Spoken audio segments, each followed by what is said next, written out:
So I was having a productive day. It's still June 15th, it's about 5:20.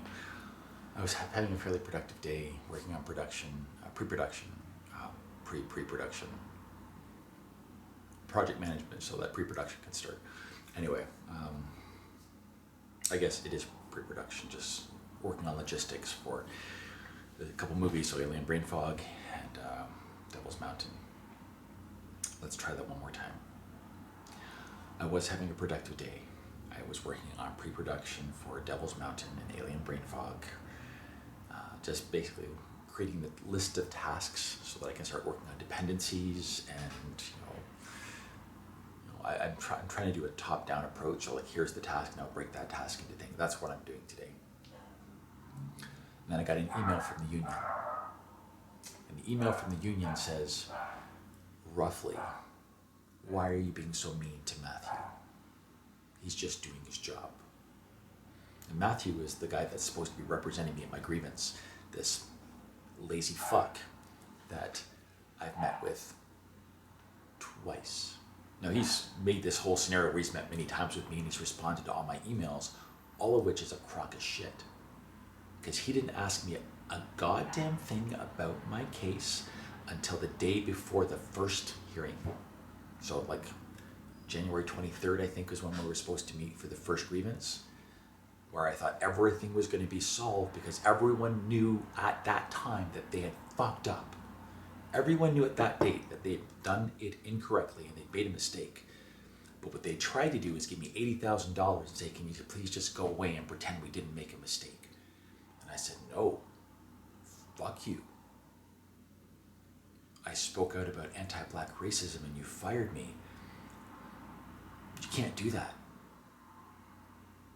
And then I offered to go away for a better amount of money. And they said, fuck you. And I said, no, fuck you.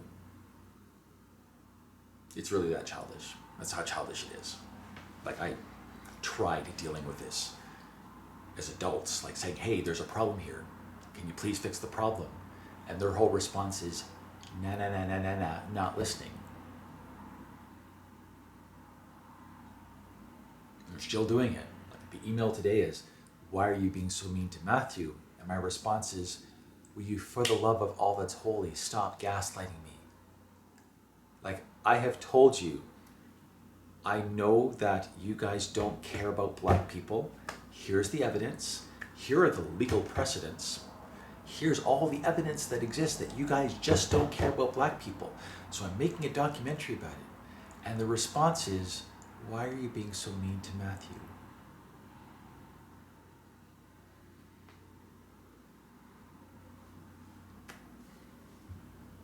It's not my job to be nice.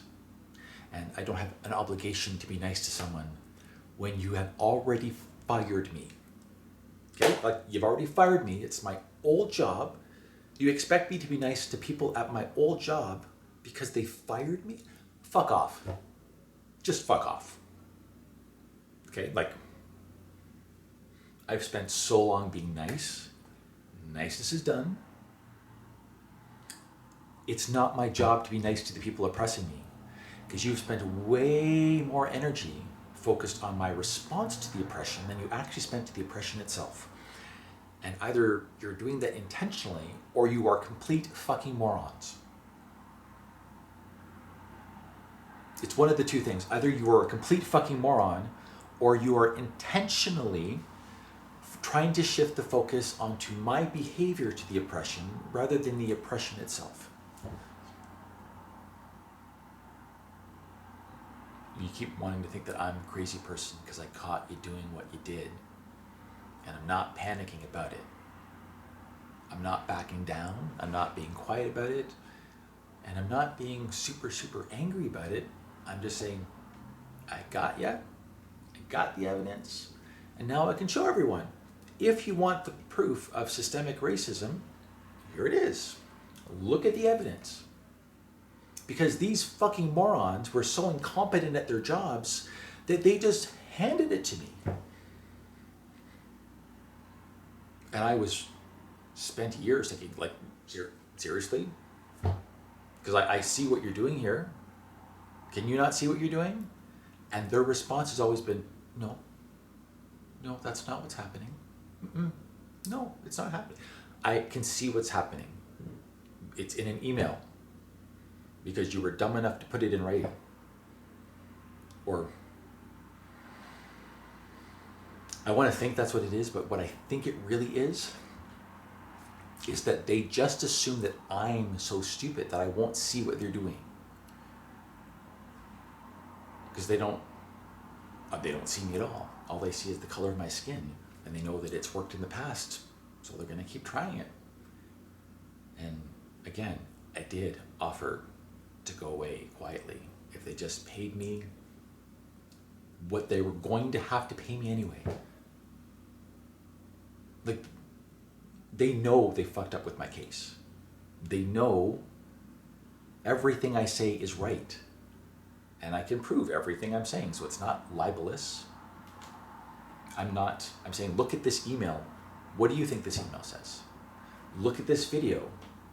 They were told this video that was legally taken. The video was legally taken. They're aware of it. They were aware of its knowledge long before you guys were.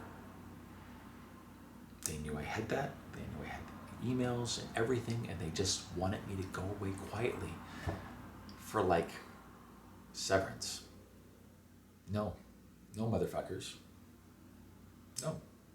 Like in Ontario, employers can fire you for many reasons. Like there's no right to a job in Ontario, which is a different problem. But your employer can terminate you for reasons with appropriate severance, unless it's for reasons that aren't allowed. And this is one of them. You're not allowed to fire people for speaking up about racism. It's against the law. They broke that law and they want me to be quiet about it. No. And the thing that really annoys me is I've spent the last 3 hours in bed, maybe not 3 hours, but the last while in bed, because I had to be mean. And because of long COVID, if I have adrenaline spikes, it causes my body to move into cold intolerance, and my diaphragm stops working. I have difficulty swallowing, so I can't eat, I can't sleep. I just basically have to lie there and have muscle spasms. And that's what I've been doing for the last couple of hours because I had to be mean. And even in my mean email, I had to say, I'm sorry that I'm swearing to you because the only reason I'm swearing to you is to show you that I'm serious and I'm trying to break you out of your cognitive dissonance because all you're doing is legalese talk. And they're just seeing me as a problem instead of looking at the actual fucking problem, which is not me. I am not the problem. I'm the one that pointed out there was a problem, and they decided to shoot the messenger. Literally. I said, hey, there's a problem here, and they said, fire that motherfucker and make sure he's quiet about it. But don't give him any money. Because again, they could have. They could have said, you know what? We know we screwed up here a lot. Why don't we just give you this amount of money, which is the amount that we're legally required to give to you, and we're sorry. Please just use this money to go on with your life. They could have done that. And I offered that. But instead, they're really focused on winning. They don't want to prove that I'm right. They don't want a paper trail that I was going to say they don't want a paper trail, but as you can see, there's lots of precedents for this. It's not a one-off. They just don't, I don't know what they want. I think they just hope I'm going to go away. And it's really insulting. Like they're just trying to ignore me thinking I'm going to go away when I've said that, like, I'm a black queer writer making his first films. And I've told them I'm making a documentary. I put out a not great concept trailer, but it's happening, and I'm asking for interviews, and they're still trying to treat me like I'm a crazy person that is just having delusions. Like, I think they just want me to think I'm crazy. Because if they have to acknowledge the movie's actually happening, then like, oh shit, the movie's actually happening. Maybe we should have got an injunction a year ago. Maybe we should have done something. Maybe we should have not pushed this one guy. Maybe this is a case we should have said, you know what? Let's take the hit and just pay him off so we can go quietly away. Or maybe, again, all I wanted, and the emails will show, is I wanted my job back so that I could keep my house. They weren't nice to me. I'm not going to be nice back to them. And unfortunately for me, not being nice to people has a physical response to my body, which is fucking annoying. Because anytime I'm not nice to someone, my body reacts. I have to be very conscious of when I allow anger to be expressed. And I mean, that's something that, again, Black people know that. I do that my entire life. And I cannot be angry around white women, because if a white woman gets angry with you, they can destroy your life. Watch The Color Purple. And I wish I could joke about it, but it's...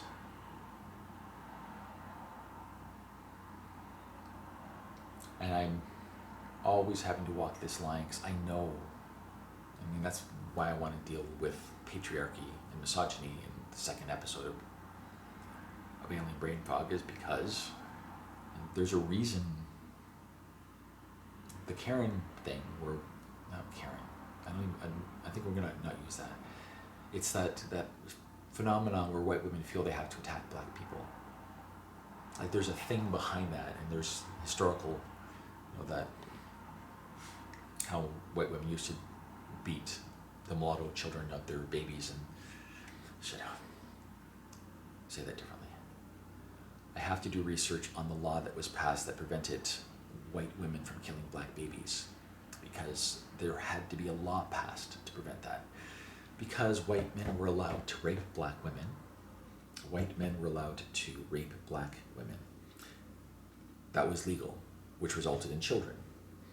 And those children could have favor by the father sometimes, and which again is all sorts of fucked up. So to prevent that child from interfering with the family, the wife would kill the illegitimate child of their husband rather than take any action against their husband, because they couldn't.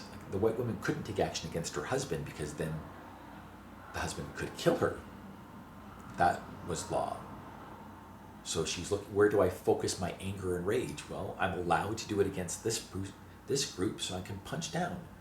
That's what punching down is. It's like you don't feel safe punching up, so you punch down. It's still happening.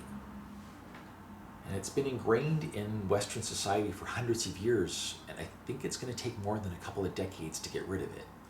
First thing you have to do is acknowledge that it's existing. And that's what I was doing. I'm pointing out, it's like, hey, look at what you're doing. Look at this email. Look at this video. What do you think is happening here? I think what's happening today for me is today, more than ever before, I'm really starting to get that I am going to make these movies. I'm going to be a director, and I'm going to make movies. And I'm realizing that I can hire actual actors. Like, I don't have a ton of money, but I will have funds to hire actual actors for a couple of days and read some lines. And then, most of the work will be done by me and Michael unpaid. But if I can get just a couple of actors paid with love, it's happening.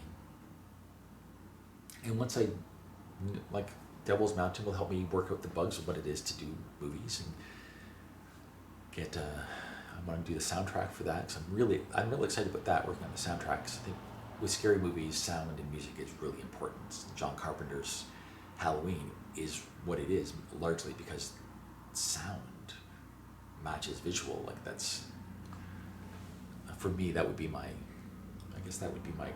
gold bar standard. Like, just sound, visual, and just absolute creepiness. So that's happening.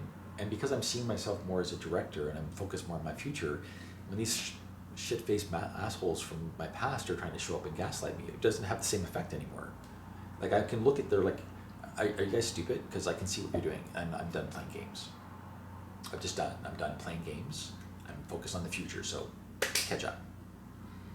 And I think being a director, getting back in charge, I think that's what it is. I'm just like, no, I don't have to do that. I've got other things I'm doing other things. So I don't give a fuck if I ever get a dime from them. I've decided that I might never get a dime from them, and I'm at peace with it, which means they no longer have any power over me.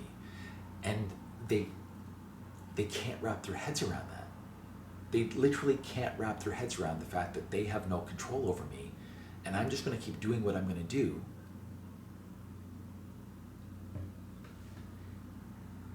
I mean, they still could try buying me out. Because honestly, if someone came to you and said, hey, here's $1 million, will you go away quietly? Anyone going to judge me for that? If they come to me and said, here's $1 million, will you please just go away? I would probably take the money and say, you know what, I'll go away and I'll make different movies. You've acknowledged that you've done something wrong. I'm sure it will never happen again, right? I'm sure everyone's learned a valuable lesson. I don't think they will. Because they're cowards. They're cowards. They are too afraid to make a decision, so they make none. And because of that, because they don't have any courage of their convictions, because they don't have the courage of their convictions to actually act upon what they say they want, oppression still happens, black people still get fired, women are still gaslit. Patriarchy exists because people are fucking cowards. There's nothing to be afraid of anymore. The church does not rule the fucking world anymore. Why are we still afraid of them? And you know, it's because for centuries, we were beat over the head with this idea that if we were bad people, we were going to go to hell and burn for eternity. That's a pretty shitty way to live a life, right? To live under this whole idea that if you don't love God the right way, he's going to kill you and send you to hell forever. And that's how most of humanity has lived its life, under Christian thought, which is silly because it's not Christian. Like, that thought process is not Christian at all. That is a system of oppression that was used by certain people in the Catholic Church, but it is not Christianity. As I understand it, but I also understand that Christianity has been used as a tool of oppression, specifically against black people, for a very, very long time. And yet still, black people cling to Christianity.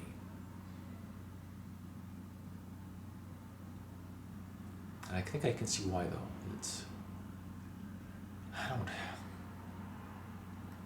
I think the other thing that helps is I do vibrate at a different level, which I know sounds like something a crazy person says. I vibrate at different levels now.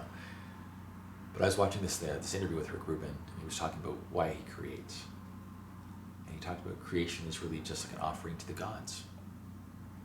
That your creation is successful if you can create the thing that you think is the most perfect version of what you wanted in your life and put that out into the world.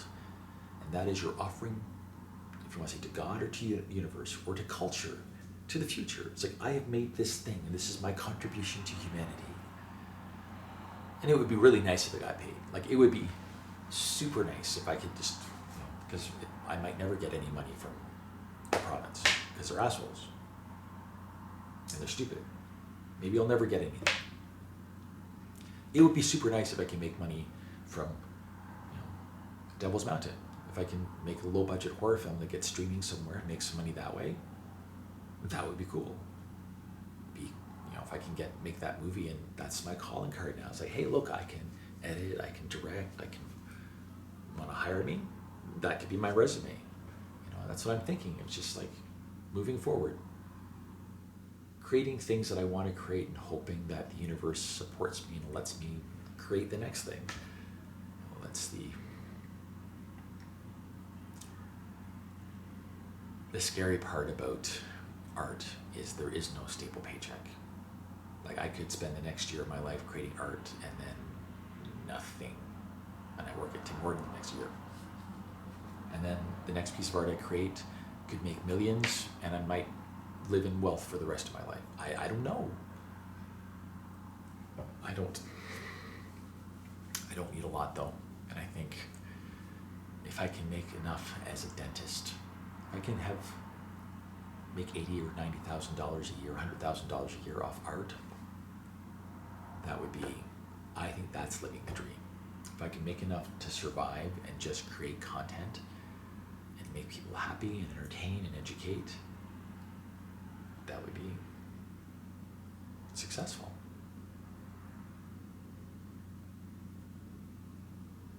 But I can't lie, if they also came back and said, here's $1 million, go away quietly, I'd probably also do that. Because I can make other movies and I can just make music and write books and do stuff. But I think I'm going to get to make the movie and release it because they don't take me seriously. That's it. They just want me to believe that I'm crazy. They don't take me crazy. I don't know. And I'm really trying to understand why they're using this tactic. And it reminds me of something. That's why I thought it made the link between like alien abduction and talking about racism. I think it was Stephen Greer talking about when he did his disclosure thing, there was no response. There was no FBI presence. They didn't come after him.